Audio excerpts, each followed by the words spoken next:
बालगंधर्व म्हणजे राजा माणूस अशा भावपूर्ण शब्दात शिवशाहीर बाबासाहेब पुरंदरे यांनी बालगंधर्वांच्या आठवणी जागवल्या.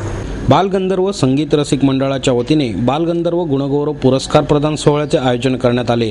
शास्त्रीय गायक आनंद भाटे यांच्यासह 7 जणांना यावेळी शिवशाहीर बाबासाहेब पुरंदरे यांच्या हस्ते पुरस्कार प्रदान करण्यात आला. माजी केंद्रीय ऊर्जा मंत्री सुरेश प्रभू, मंडळाचे अध्यक्ष सुरेश साखोळकर, कार्याध्यक्ष नाना कुलकर्णी, अवंती बायस, गोविंदराव फडके, उज्ज्वला कुलकर्णी आदी यावेळी उपस्थित होते. शिवशाहीर पुरंदरे म्हणाले, संगीत नाटकाचे वेड माझ्या वडिलांप्रमाणे माझ्यातही उतरले. बालगंधर्वांची अनेक नाटके मी पाहिली. त्यांच्या नाटकातील संवाद आजही आपल्या मनात रेंगाळत आहेत. बालगंधर्व हे बर्फाप्रमाणे नाटकात विरघळून गेले होते. त्यांच्या मृत्यूचा दिवस हा आपल्या आयुष्यातील सर्वात दुःखी प्रसंग होता. अशा महान कलाकाराच्या अंत्ययात्रेला अवघे 30 ते 32 जण होते.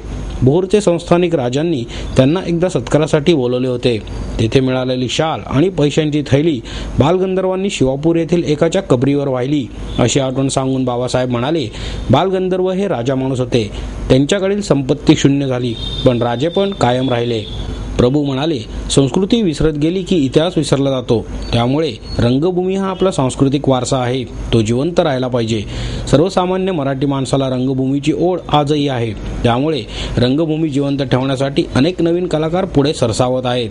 यावेळी अभिनेत्री गायिका गीतांजली जयदे, नारायण भालेराव, दिग्दर्शक रवींद्र खरे, ऑर्गन वादक संजय गोगटे, गायिका अस्मिता चिंचाळकर, रंजय दारवेकर यांनाही पुरस्कार प्रदान करण्यात आला. त्या कार्यक्रमाबद्दल मी आपल्या इतकाच उत्सुक आहे आणि तो संगीताचा कार्यक्रम आहे. आणि ज्यावेळेला एखादा कलात्मक कार्यक्रम रंगमंचावरती सादर केला जाणार असतो ना, तर त्यावेळेला गद्य लोकांनी फार गडबड करू नये आणि म्हणून मी थोडंसंच बोलणार आहे.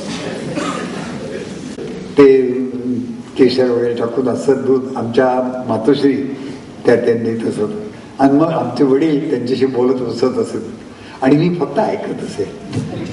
म्हणजे बालगंधर्व काय काहीतरी मोठी माणसं घरी आली की आमच्या वडिलांची एक रीत होती, ते मला हाक मारायचे, बाबासाहेब. त्यांचा आवाज खूप मोठा होता आमच्या वडिलांचा. तर ते बोलायला लागले म्हणजे एखाद्याला वाटेल की ऐकणारा बहिरा असावा किंवा हे बोलतायत ना हे रागवलेले असावं. पण तो निसर्गात ते बोलण्यात आवाज मोठ्याने हाक करायचं. अगदी शेजारी असेल तरी ते मला ते हाक मारली, पण त्या हाकेबरोबर त्यांचा मूड लक्षात द्यायचा की ही हाक वेगळी आहे. ही हाक आहे ना, ते आपल्याला मी मार खावा एवढं करताय हे पण सगळं लक्षात येतो. मग त्या आम्हीच्या भिंतीला कडे असे बसायचं, मी माझे भाऊ बहिणी, आणि मग त्यांच्या ज्या गोष्टी चालायच्या गप्पा गोष्टी त्या मी ऐकायच्या. ती श्रीमंती केवढी म्हणून समज मला फार मोठी होती. अतिशय मोठी श्रीमंती आम्ही उपभोगली आहे. पण एका प्रत्यक्ष कार्यक्रमात हे झालं लहानपणचं. पुढच्याही वयात त्यांची नाटकं मी अनेक पाहिलेली आहे. कडाचा जन्म आहे, माझ्या जन्माच्या तिथेच अजून वाद सुरू व्हायचा आहे.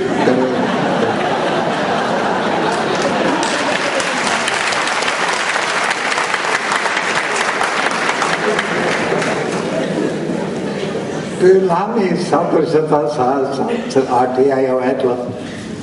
पण ते गाण्यांचे ते स्वर आहेत, ते शब्द आहेत, तो जो सूर ध्वनी आहे ना, तर अजूनही कानाचा हलत घुमत.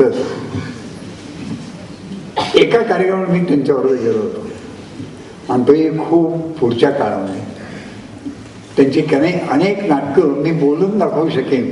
विषयचा काही त्यांचे संवाद, गद्य नाही पण तो आपलं पद्य नाही पण गद्य